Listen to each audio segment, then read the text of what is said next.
Las Vegas is known as the fight capital of the world, and mixed martial arts, one of the top sports. Hundreds of men and women come here with the dream of becoming a pro. But there's more to this fight sport than the lights and the glamour inside the octagon.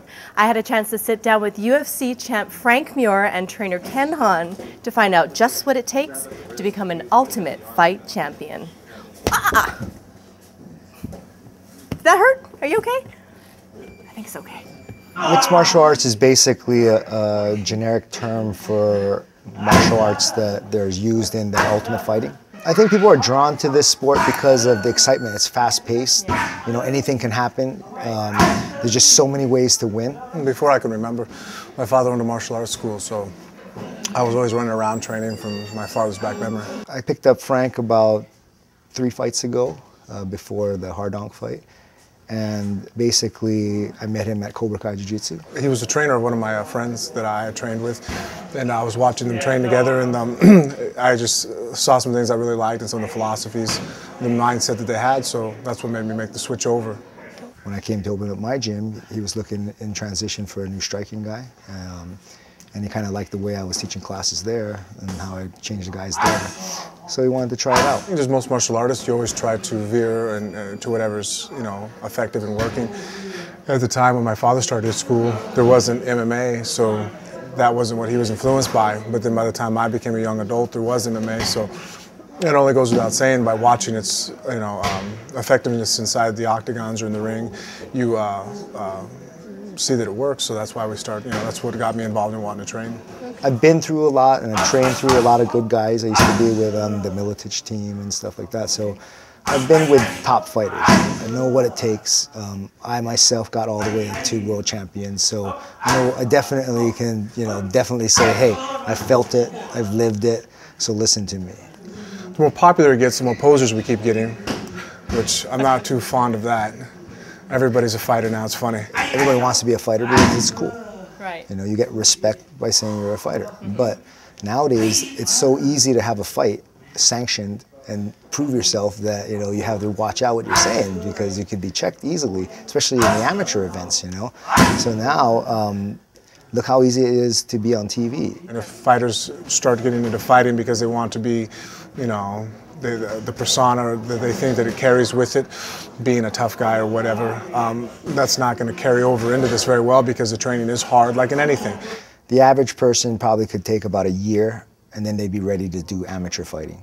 I have my guys go through a series of tests to make sure that they're ready before they do their first amateur fight. This just helps, make sure that they want to do that and their body's ready for it.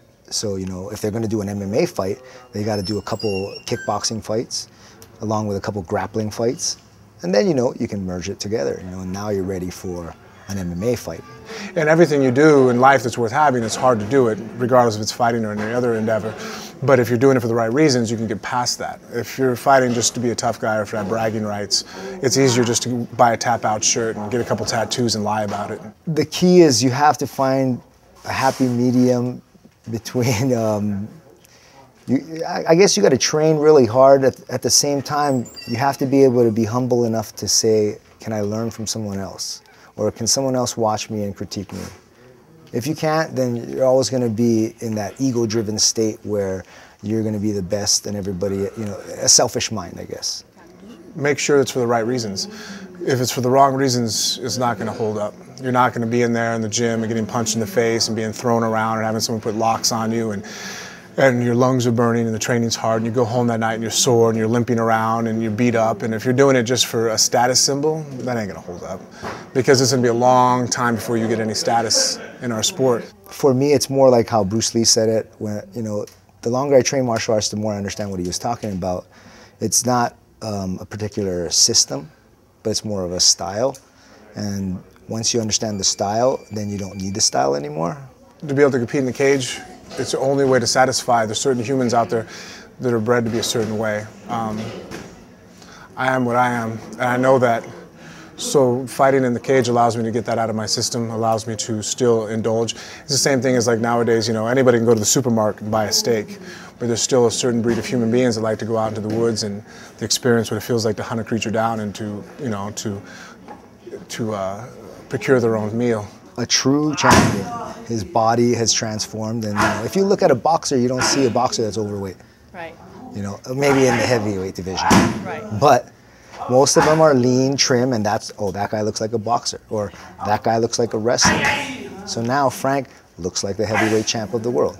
What happened was when Randy Couture retired, or tried to retire, there was a lot of legal issues that went around his retirement. So they created an interim belt, and that was what Nogueira and Tim Sylvia were the two top contenders at the time. They fought, and they became the interim champion, which means you're the champion until the champion resumes his reign, comes out of retirement or whatever, injury, if he's on a leave of absence or whatever. And then when he comes back, you two fight each other. Well, the reason why it got so crazy was because when Randy came back, Nogueira and I were already going to fight each other. We were already doing the reality show, and so we were coaching it, and it was inevitable. We had to fight each other December 27th. It was already slated. So when Randy came out of retirement, instead of waiting to fight the winner of us, he fought Brock first. So that's what made it all kind of weird. So that's why right now this is just going to finish it up. So. And this will determine who. There will be one title or a new title? There'll be one title now. One title, all right, which you're going to win.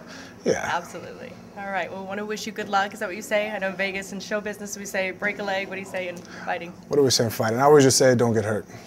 Don't get hurt. All right, We'll be there to watch you. Thanks. Thanks so much.